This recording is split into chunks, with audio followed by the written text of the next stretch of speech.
Bonjour à tous. Aujourd'hui, je vais mettre mon grain de sel dans ton alimentation. En effet, je vais te parler du sel, un aliment très présent, sûrement même trop, dans ton alimentation. Alors pour commencer, le but de la vidéo n'est pas de te dire qu'il ne faut pas manger de sel. Le sodium joue un rôle important dans ton organisme, puisqu'il va permettre le maintien de l'équilibre hydrique entre l'intérieur et l'extérieur des cellules. Ce maintien est essentiel pour les transmissions nerveuses et les contractions musculaires. Mais attention, une consommation trop importante et l'addition peut vite être salée.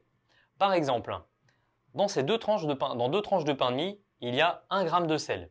Tu vas me dire, c'est pas beaucoup, c'est pas énorme. Pourtant, c'est déjà 20 à 25% de ton apport journalier.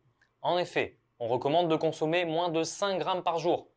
Et comme on retrouve du sel dans quasiment tous les aliments, on dépasse très vite ces 5 grammes par jour. Alors quels sont les risques d'une alimentation trop riche en sel? En premier lieu, c'est un facteur de risque de l'hypertension artérielle et par conséquent des maladies cardiovasculaires et les AVC.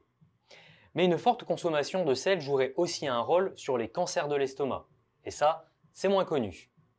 Donc en pratique, comment limiter ta consommation? Tout d'abord, évite d'ajouter du sel à tes plats. Une simple pincée de sel, c'est déjà 0,5 g de sel. Enfin, prends le temps de lire les étiquettes des produits que tu consommes afin de savoir les quantités de sel. Et attention au piège. Si sur l'étiquette il est écrit sodium, alors pense bien à multiplier ce chiffre par 2,5 pour avoir la quantité de sel. Donc maintenant que tu connais tout sur le sel, quand on te tend la salière, jette-la au-dessus de ton épaule gauche, il paraît que ça porte bonheur. Allez, ciao, à bientôt pour d'autres conseils.